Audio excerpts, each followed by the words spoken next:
Hi guys, are you ready to make the cutest little crochet stockings? The pattern comes in two fun sizes. These minis are perfect to hold a little gift card or some candy and give them out for Christmas. And then the larger size is just a standard stocking size that fits great on a mantle or hanging wherever you want. I'm having trouble fitting the large in the frame, so I'll put a photo up here so you can see it a little bit better. But they're very, very easy to make. I adorn mine with just little bells that I tied with some twine and then a little name tag. These name tags are old from years ago, so I don't think that I can find them on Etsy any longer, but there's a bunch of different styles on Etsy. I'll try to link something if I can find it. So all you'll need is some Wool Ease thick and quick yarn. This is a size 6 super bulky yarn. This is the color Starlight. And that one is this color, which has the really pretty gold flecks in it. Today we're gonna be working with this color though. It's called Kale. I have a larger green stocking made up as well in that color. I really like the Kale. It's like a tweed that has little flecks of brown and white and black in it. It's a really pretty Christmas color. And all you'll need for this pattern besides the yarn is a 10mm crochet hook. This is an N crochet hook. I believe sometimes the 10mm is also labeled as a P crochet hook. So definitely double check the millimeter on that one and make sure it's 10. I used a large hook on this because I wanted these to have movement and flow. So even though the recommended hook, I believe on Wool Ease is an L, it just comes out nicer with the larger hook and it's not so stiff. And then you'll just need a tapestry needle to weave your ends in, a pair of scissors, and then if you are going to check your gauge, you'll need a flexible measuring tape. I always recommend checking gauge. This pattern, you're not going to be wearing it, so it's not as important, but just so you can make sure you're kind of on track for the gauge that I have listed in the pattern.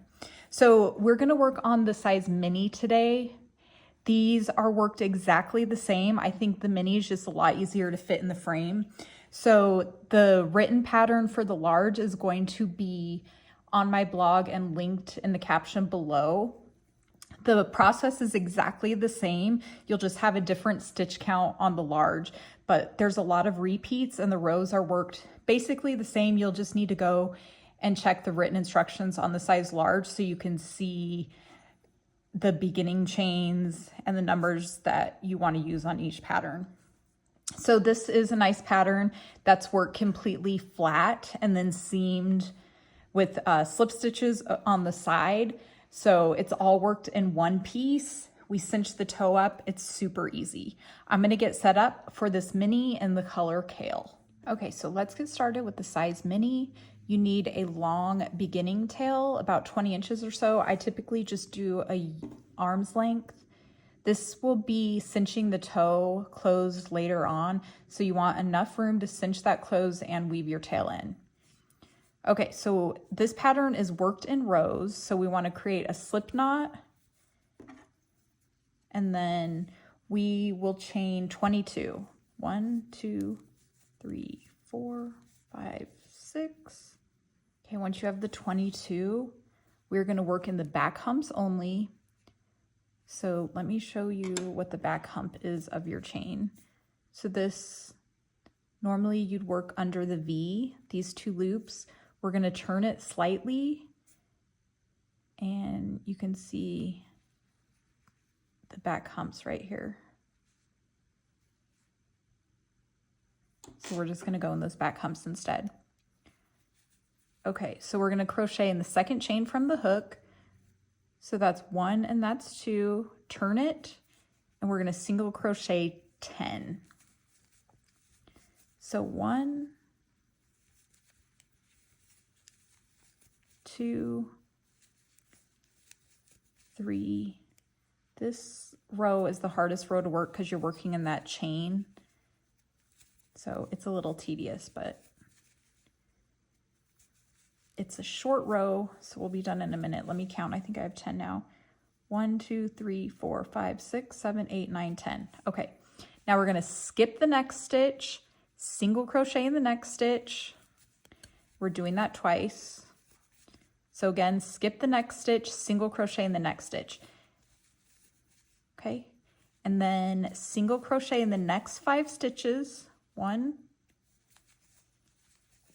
2, 3, 4,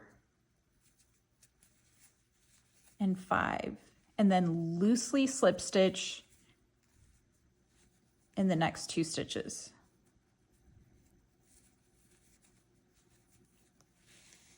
Okay, so you can see the heel is starting to form. That area where we did the skip stitch, single crochet, skip stitch, single crochet, it creates this little spot that is forming the heel. Okay, the next stitch, or the next row, get the tail out of the way. We're gonna chain 1 and turn. And this row is gonna be repeated a lot throughout the pattern, so really pay attention to this row. So we're gonna slip stitch in those next 2 stitches, which were the slip stitches from the previous row. So the slip stitches create this smaller area around the heel, so it makes it really easy to cinch it closed later. Okay, so we're going to do a repeat all the way across. So 3 single crochet,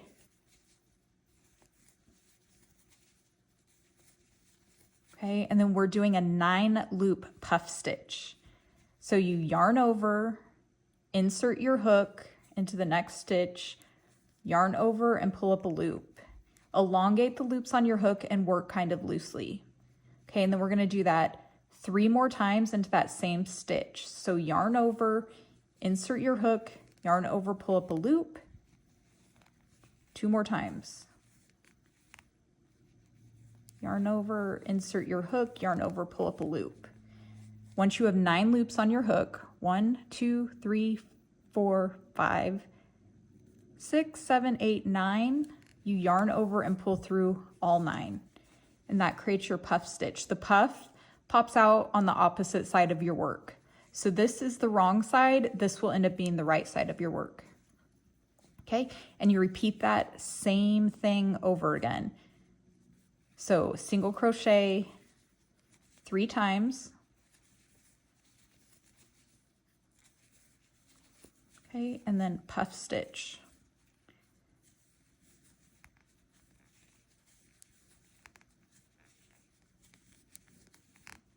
Okay, 4 times. Make sure you have 9 stitches on your hook. 1, 2, 3, 4, 5, 6, 7, 8, 9. Okay, sometimes it's a little tricky to get your hook through there, but there you have it. So just repeat that all the way across, 3 single crochet, puff, and then you'll end with a single crochet in that last stitch. Okay, so I finished the row. I just worked my last puff stitch and then single crochet in that last stitch. Okay, so then we chain 1 and turn. And this next row is going to be very similar to that first row that we created, the single crochet, and then we're going to make the toe area with the skipped stitches and then the slip stitches. But the stitch count's going to be different because we've now decreased the size of our work a little bit. So we're going to work in the back loop only. So let me show you that quickly. So this would be both loops. This is the front loop, back loop, front loop, back loop. We're going to be working in the back loop only. So when you're holding your work, just turn it slightly to find that back loop. Okay, so we are going to single crochet 9.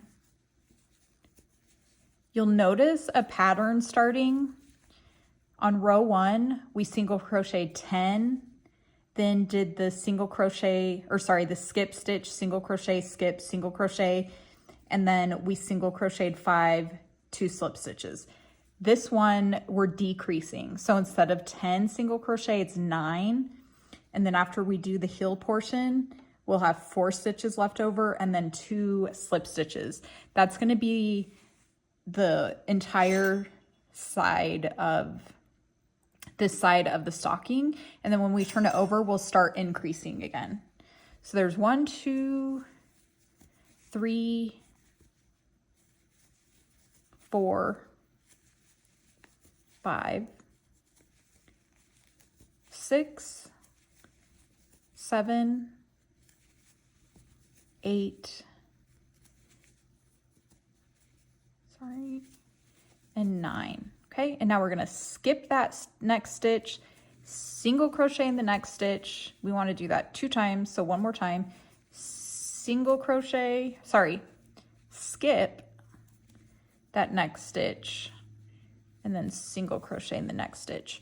When you're working these skip stitches, work it kind of tight when you go in for that next single crochet, because you'll get kind of a big gap here, and if you work it loose, it becomes quite noticeable.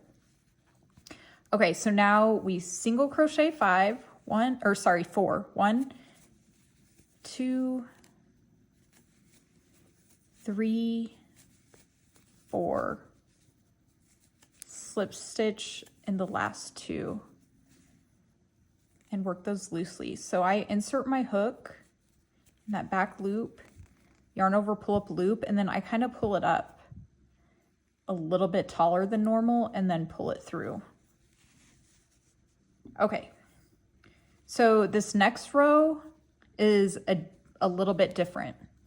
So you chain 1 and turn, slip stitch in the first 3 stitches loosely. We're working under both loops now. For this pattern, you only work in the back loop when it's noted. Okay, slip stitch in the first 3 stitches, and then half double crochet. Okay, and then slip stitch. Okay, and we repeat the half double crochet and slip stitch all the way across. So half double crochet, slip stitch. The half double crochet is yarn over, insert your hook in the next stitch, yarn over, pull up a loop, yarn over, pull through 3. Okay, slip stitch, half double crochet. Okay, repeat that all the way across. Okay, so I just finished that row. We're gonna chain 1 and turn. You'll see what a cool stitch pattern the half double crochet and slip stitch creates. Isn't that pretty? Okay, so this row is gonna be similar again to that first row. We're gonna work in the back loop only, and you're going to chain 8, skip a stitch, single crochet, skip a stitch, single crochet in the next 3, and then slip stitch in the last 2, all working in the back loop only. So the next row is a repeat of that puff stitch row. So we'll chain 1, turn, slip stitch in the next 2, and then 3 single crochet puff stitch all the way across, ending with a single crochet in that last stitch. Okay, just finish that puff stitch row, and then chain 1 and turn. This is another row that is like row 1, but we're going to work in the back loop only and single crochet in 7 only. 3, 4, 5, 6, 7, skip a stitch, single crochet in the next, skip a stitch, single crochet in the next, and then single crochet in the next 2 stitches, and then slip stitch in the last 2. Okay, chain 1 and turn. Okay, this row's another repeat, and it's repeating row 4. So it's slip stitch and 3 stitches.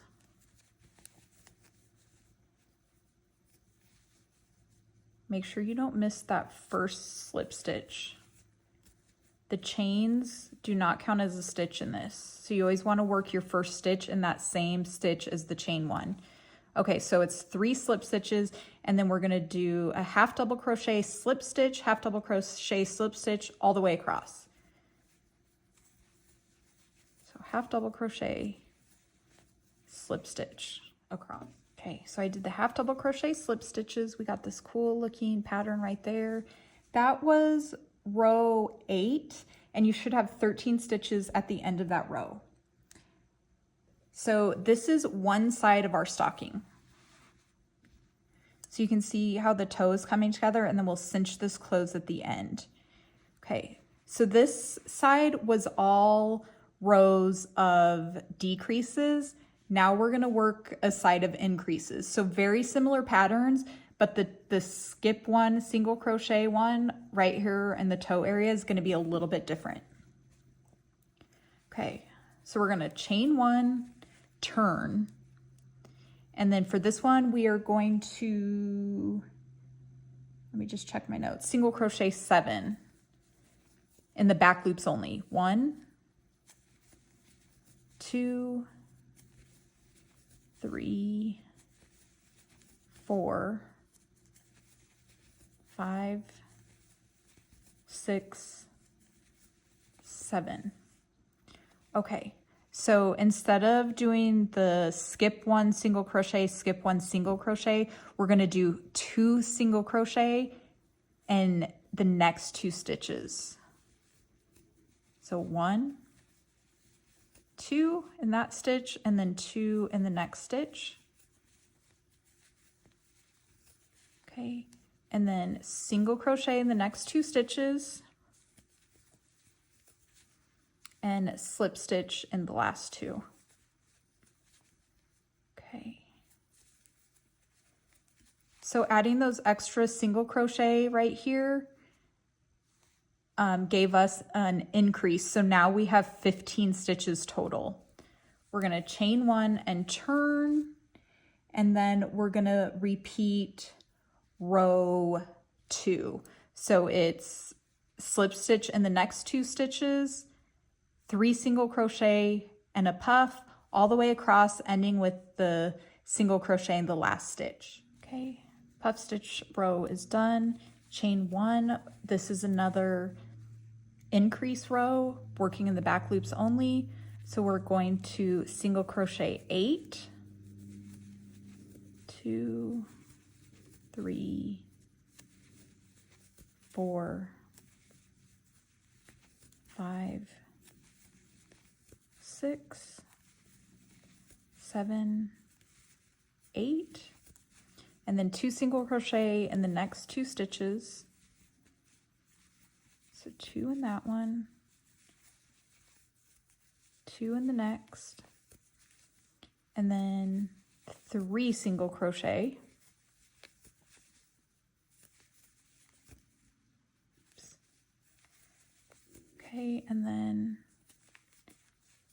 slip stitch in the last 2 stitches, chain 1, turn, and then repeat row 4. So slip stitch in the next 3 stitches, and then half double crochet and slip stitch all the way across. All right, so the end of that row, we have 17 stitches total. Chain 1, and then again, working in the back loop only, we're going to single crochet 9, 2 single crochet in the next 2 stitches, then single crochet 4, slip stitch in the last 2 stitches, and then repeat row 2. Okay, so that was row 14, our last row of puff stitches, and now we're on row 15. It's our last row. It's another increase, so chain 1 and turn. So on this one, it is single crochet in the first 10 stitches, 2 single crochet in the next 2 stitches, 5 single crochet, and then 2 slip stitch. So I'm going to go ahead and finish that last round. It's just like the other decreases. The stitch count's just a little bit different. So I'll finish that last row and meet you back here and we'll seam everything. Okay, so I finished row 15. I forgot to mention that was in the back loop only, just like we've been doing. The increase and decrease rows were all back loop only. So this is what the piece looks like. So laying flat, it's fine if it kind of poofs up here in the middle, but you'll see the hills should line up. We have kind of that V going out on both sides. So with the right side facing out, the right side has the puff stitches. The wrong side is just simple and plain like that. Okay, so we want the right side facing out, and we're just gonna fold it in half like this. And then we are gonna slip stitch all the way across right here. So if you want to use a smaller hook to do this, you can. Sometimes it's kind of hard to get the big hook in, but your working yarn should be in this back side. So find the first stitch, go under both loops, take that working yarn, pull it kind of tight on your hook and pull it through. And then create that first slip stitch. And you just slip stitch all the way across under both loops on both sides. So you want to line those stitches up. You should have 21 stitches on both sides. Just kind of like loosely slip stitch. You don't want it too tight. You don't want to pucker anything up. And you just finish that all the way across. I'll do a few more.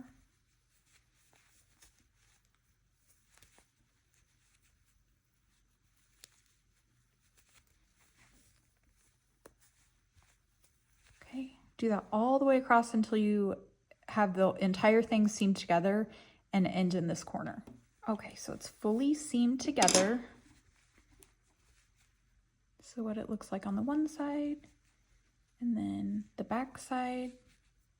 The slip stitches create a nice even little seam there. So now we are gonna finish the top. So this whole thing is done with one strand of yarn, unless you have to have 2 skeins. It's just one strand. There's never any fastening off, which I really love about this pattern. Okay, so chain 1, and then we're gonna single crochet all the way around the top. And you just work as evenly as possible. For the size mini, I do about 6 on each side for a total of 12. So find this first little hole opening. 1, kind of put one there. You'll have kind of these gaps. 3, 4, it doesn't have to be perfect. 6. Okay, go ahead and repeat that on the opposite side, just single. Okay, so I finished single crocheting all the way around. I think I ended up putting 1 extra single crochet on this one, so I had 13 total. But whatever works for you, just evenly single crochet around. Just make sure it's nice and even and you don't add so many to where this is kind of wavy up here. Okay, and then you're gonna join with a slip stitch to the beginning single crochet. Okay, and then you pull up a loop. This loop is going to be the hanger on your stocking. So pull it up as long as you want it to be. If you don't think a yarn loop alone will be strong enough for your stocking, you can do a chain instead. So 1, 2, 3, 4, 5, 6. We'll probably need about 12. 7, 8, 9, 10, 11, 12. And then just come back down here and join with a slip stitch. You can do it that way too. I really liked, that's what it looks like with the chains. I really like the simplicity of the one loop. And since this is a 6 bulky yarn, I think it'll be fine, but it's up to you on that one. So I'm gonna go back and just pull up a loop, a couple inches long. Okay, and then fasten off. And then we're gonna weave this end in. So I like to come around and push my end back from the inside back to the front under these 2 loops. And then I cross over that loop and go under the front and back loop of that next stitch here. And that kind of secures that in place so it doesn't move around. You can do that twice if you feel the need to. And then just kind of weave your tail in. Make sure it's not going anywhere. It's nice and tight. And then finish weaving that tail in. Okay, so I will complete that in a minute. Okay, so now we're gonna cinch the toe closed. So turn the piece inside out. This is really simple. I know this is kind of a long pattern because the stitch counts are so different, but once you do it once, you'll see there are quite a bit of repeats. You just have to change that stitch count a little bit. So when you're working with the size large, it's the same instructions to follow. You'll just need to read it carefully to see how many stitches on those increase and decrease rounds. Okay, so now we're just gonna cinch the toe closed. So I just go under a few loops. You don't have to catch all of them. Just like that. Doesn't have to be perfect. Once you get to the beginning, I usually go through the first few loops again. Just like that. Pull it tight to cinch close, weave that end in, and then turn it right side out. Let me tuck that tail in. And you have your cute little stocking all ready to go. So if you want a little bell, some bells or the name tag, I just used a little bit of twine and put the bells on it and just tied it right around this corner right here. And then you can add a name tag, whatever you want. You have the perfect little stocking. So like I said, everything will be linked below, the blog link with all the written patterns so you can make the size large and follow along. And if you have any questions or comments, let me know. Have a great day.